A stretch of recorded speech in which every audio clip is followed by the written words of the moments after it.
Bonjour les amis, j'espère que vous allez bien. Aujourd'hui, j'aimerais simplement partager avec vous un temps de réflexion sur une lettre que Paul a écrite à l'église de Thessalonique. En tout cas, on va prendre un verset aujourd'hui, le verset 5 de la première épître que Paul adresse à l'église de Thessalonique.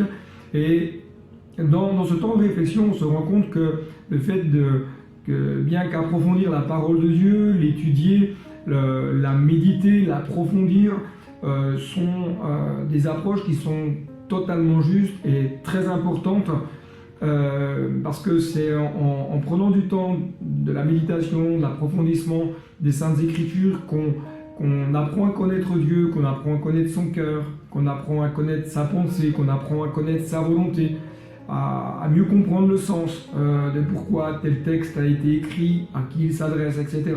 Mais je crois que nous devons revenir à une lecture éclairée par le Saint-Esprit.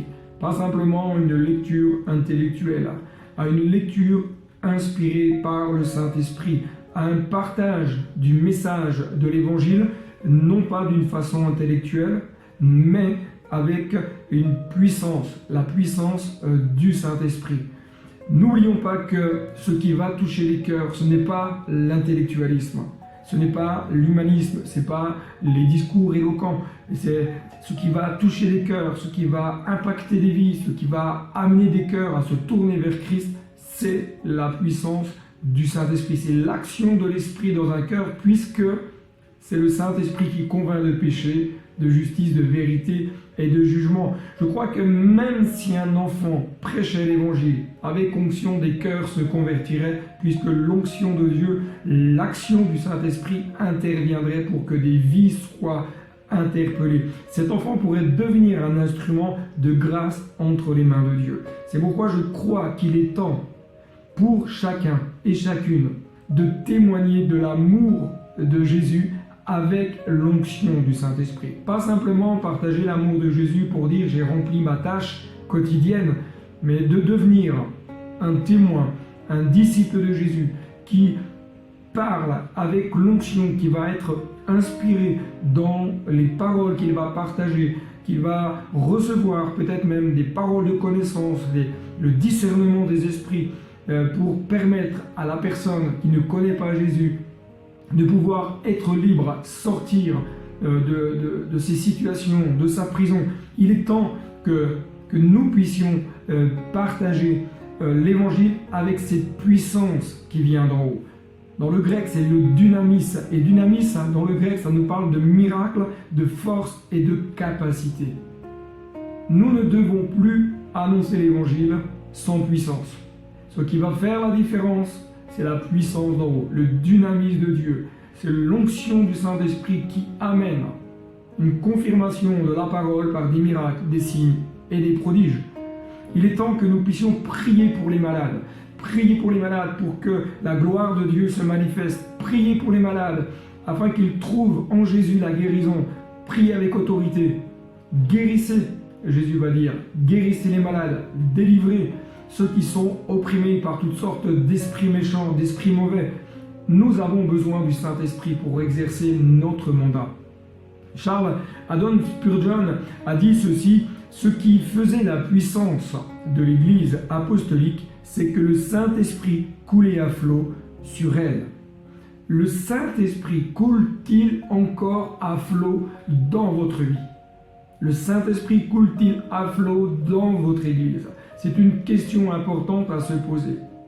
Je crois qu'il est important que nos vies personnelles puissent être davantage inondées de l'onction de l'Esprit, que nos foyers soient davantage marqués par la puissance d'en haut, que nos églises ne soient pas des lieux de rassemblement de chrétiens comme si c'était l'association caritative du coin, mais que nos églises deviennent un lieu de rencontre personnelle avec le Père, avec le Fils, avec le Saint-Esprit, un lieu où des hommes et des femmes peuvent venir rencontrer Jésus, des hommes et des femmes qui puissent venir dans nos églises être touchés par la puissance du Saint-Esprit, convaincus de péché, convaincus que Dieu les aime, convaincus que Dieu veut les sauver, et que des cœurs se tournent vers Jésus, parviennent à la repentance parce que le Saint-Esprit est à l'œuvre. Spurgeon continue en disant « L'absence d'onction a rendu l'âge médiéval sombre comme la nuit.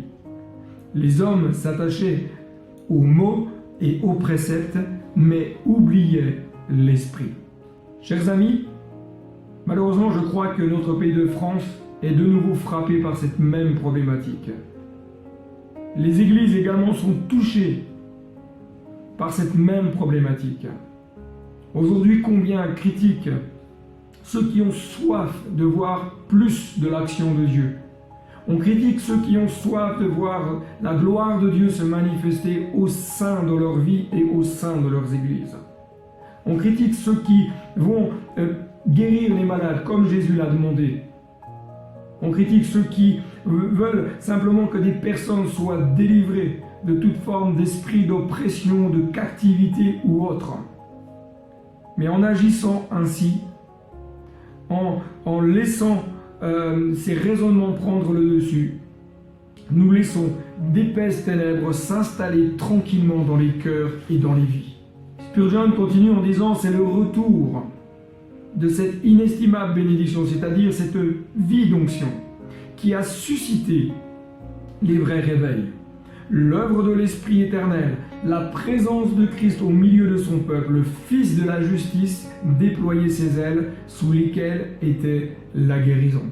L'Évangile ne doit pas être dilué par une forme d'humanisme, mais doit être partagé avec vérité et par la puissance du Saint-Esprit. Le monde dans lequel nous vivons, les contemporains qui sont autour de nous, ont besoin d'entendre que Dieu les aime, ont besoin d'entendre que Dieu les aime, que Jésus par amour a donné sa vie pour qu'ils puissent être sauvés. Ceux qui nous entourent ont besoin d'entendre que leur péché les sépare de l'éternité avec Dieu. Ont besoin d'entendre que Jésus est le seul moyen du salut. Aucune religion, aucun saint ne peut sauver. Jésus seul, Jésus est le médiateur entre les hommes et le ciel. Le monde a besoin que Jésus pardonne ceux qui se repentent et ceux qui abandonnent leurs péchés.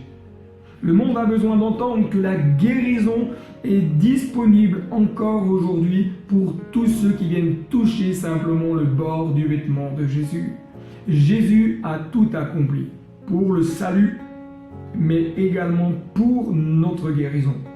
Le monde a besoin d'entendre que celui qui croit peut obtenir la vie.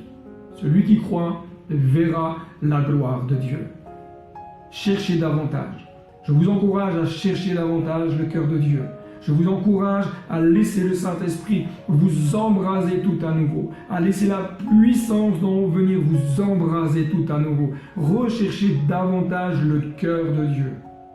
Recherchez davantage le cœur de Dieu. Et lorsqu'on recherche le cœur de Dieu, son onction descend, son onction se manifeste à travers nos vies pour que des hommes et des femmes puissent être touchés par l'amour et par la grâce de Jésus et pour que nos vies personnelles puissent être renouvelées, restaurées, vivifiées par la puissance d'en haut et que nous puissions annoncer l'Évangile avec force et puissance, avec ce dynamisme qui vient du ciel, qui nous permet d'exercer le mandat qui est le nôtre, qui nous permet de guérir les malades, qui nous permet d'accomplir des miracles au nom de Jésus.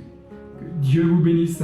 Je vous dis donc à très bientôt. Si vous avez aimé cette vidéo, n'hésitez pas à la liker, à la partager, à laisser un commentaire. Abonnez-vous à la chaîne et je vous dis donc à très bientôt pour une nouvelle capsule. Soyez bénis et n'oubliez pas, le meilleur est devant. Bye bye.